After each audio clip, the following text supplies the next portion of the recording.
பணம். பணத்துடைய பரிணாமங்கள் தெரியுமா உங்களுக்கு? நீயே சொல்லு. நாகரீகங்கள் தோன்றின பண்டைய காலத்துல, அது வெறும் பண்டமாற்று முறையா தான் இருந்துச்சு. எல்லாருக்கும் தெரியும். நம்மகிட்ட இருக்க ஒரு பொருள குடுத்துட்டு, இல்லாத பொருள வாங்கிக்கிறது. எடுத்துக்காட்டா, நான் ஒரு இறைச்சிய குடுத்து பழங்கள் வாங்கிக்கிறது. பழங்கள குடுத்துட்டு தானியங்கள வாங்கிக்கிறது. இதுக்கு அடுத்ததா வர்றது பொற்காசுகள். தங்க நாணயங்கள், வெள்ளி நாணயங்கள் இதெல்லாம் நம்ம குடுத்து பொருள் வாங்கவும், விக்கவும் செஞ்சிருக்கோம். இதுவரைக்கும் இந்த 2ம் ஓகே விட்டுறலாம். இதுக்கு அடுத்து தான் வருது ரூபாய் நோட்டுகள். ஒரு அரசாங்கம் பேப்பர பிரிண்ட் பண்ணி, அதுல சைன் பண்ணி, இந்த பேப்பருக்கு இவ்வளோ மதிப்பு இருக்கு. இந்த பேப்பருக்கு இவ்வளோ மதிப்பு இருக்குன்னு நம்மள நம்ப வச்சிருக்காங்க. நாமளும் நம்பிட்டு இருக்கோம்.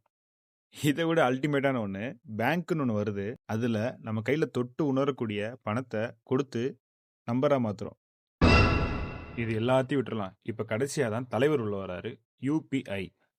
ஃபோன்ல இருக்கக்கூடிய சில யுபிஐ ஆப்புகள் மூலியமா நம்பர மாத்தி மாத்தி அனுப்பிட்டு, நாம அத பண பரிவர்த்தனைன்னு நம்பிட்டு இருக்கோம். அதாவது நான் நேரடியா நுகரக்கூடிய பண்டமாற்று முறையில இருந்து விலை உயர்ந்த பொற்காசுகளுக்கு மாறி, ஒரு காகிதத்த பணமா நம்பி, அத வங்கியில குடுத்து, அத நம்பரா மாத்தி, அப்ப, இப்ப, ஐயோ பாவம் அவரே கன்ஃபியூஸ் ஆயிட்டாரம். இப்ப பிட்காயின் வரைக்கும் வந்துட்டோம். இதோட அடுத்த கட்டம் என்னவா இருக்கும் அப்படின்னு உங்களுக்கு தோன்றத கமெண்ட் பண்ணுங்க. இந்த வீடியோ உங்களுக்கு பிடிச்சிருந்தா லைக் பண்ணி, ஷேர் பண்ணி என்ன ஃபாலோ பண்ணிக்கோங்க. Stay strong physically and mentally.